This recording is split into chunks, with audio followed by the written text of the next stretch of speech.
Why is it Lord Lupton is always finding ambulance bucks? The accident-prone, those that get tangled up in wire, or run over, or bitten by a dog. We've got a wounded pricket behind here, and he's really not in a good way.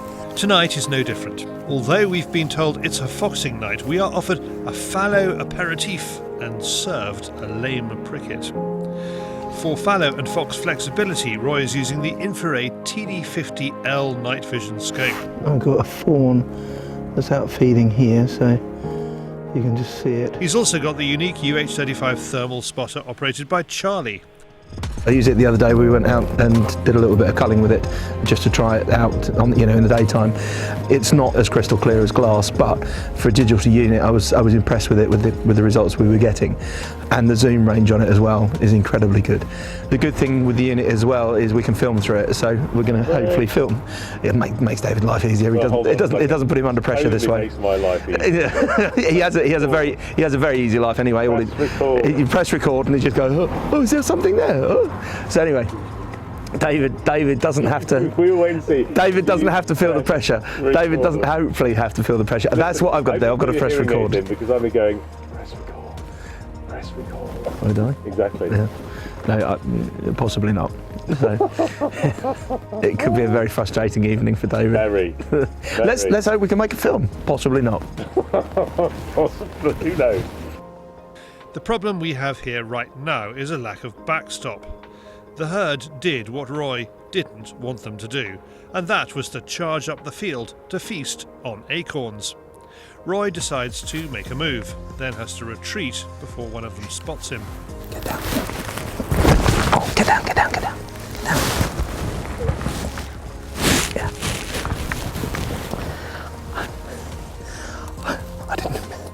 I meant to get down, but not quite like that quickly. The white doe is just walking directly towards us, so we're gonna have to just cramp down so she doesn't see us. I hope I haven't got. Oh, hang on. There she is. The doe is bringing all the others in. Just keep your head down. Make yourself flat. We're just a log. They're all coming over again. When they realise Roy and David are not logs, our deer trot by and disappear into the woods. It means he will have to come back tomorrow for that limping youngster. Oh, that was so frustrating. Can I have my hat, please? I think it's down there in those stinging nettles. With Roy once again upright, we stick to the same field for the first of our fox calls. In no time at all, we have one, then two in play.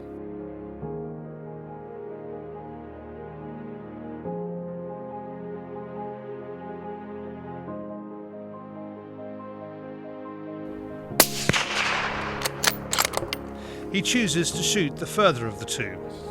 Unfortunately, Charlie holds on the other one with the UH35, which scarpers.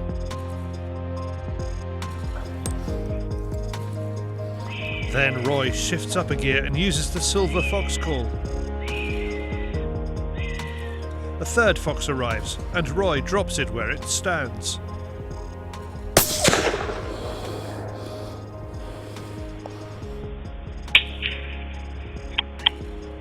Now you may be wondering where the night vision scope footage is. Well, even though Roy thinks it's great, he has the scope on the wrong setting. Even Andy Crow and Gary managed to get that bit right, getting some great scope footage on their fruity bunny outing.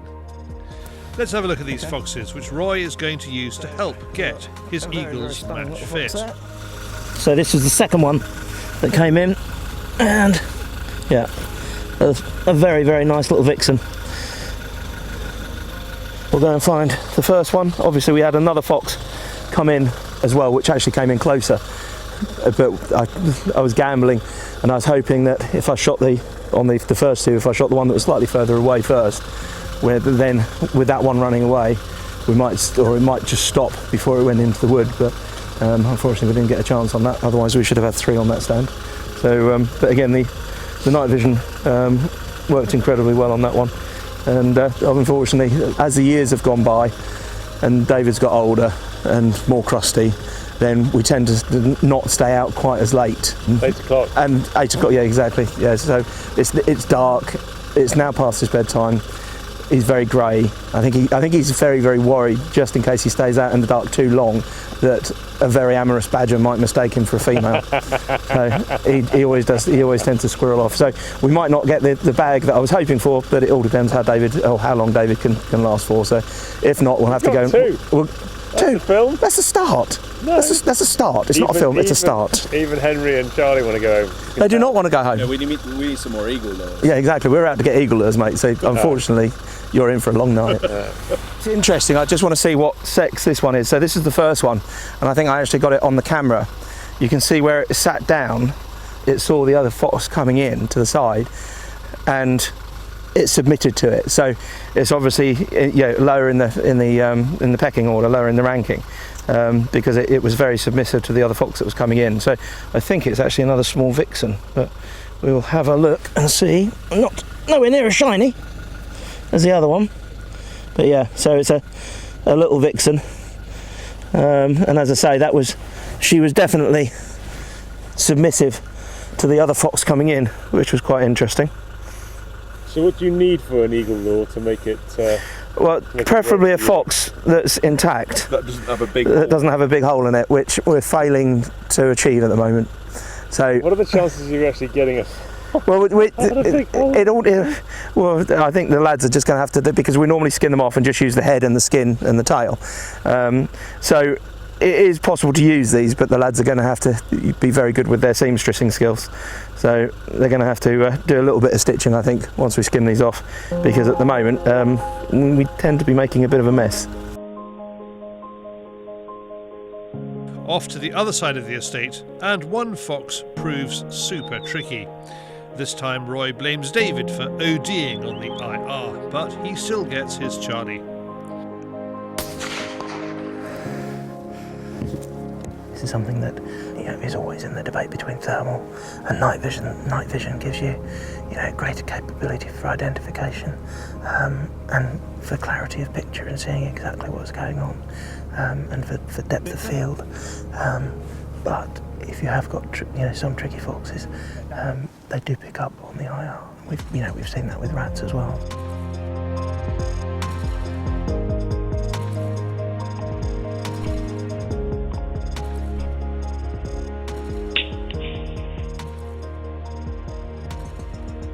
The last two come in quick succession. The first drops in the open and is easy to find. The second ends up in a dip. As there are footpaths all across this ground, it is important to find and remove the dead foxes.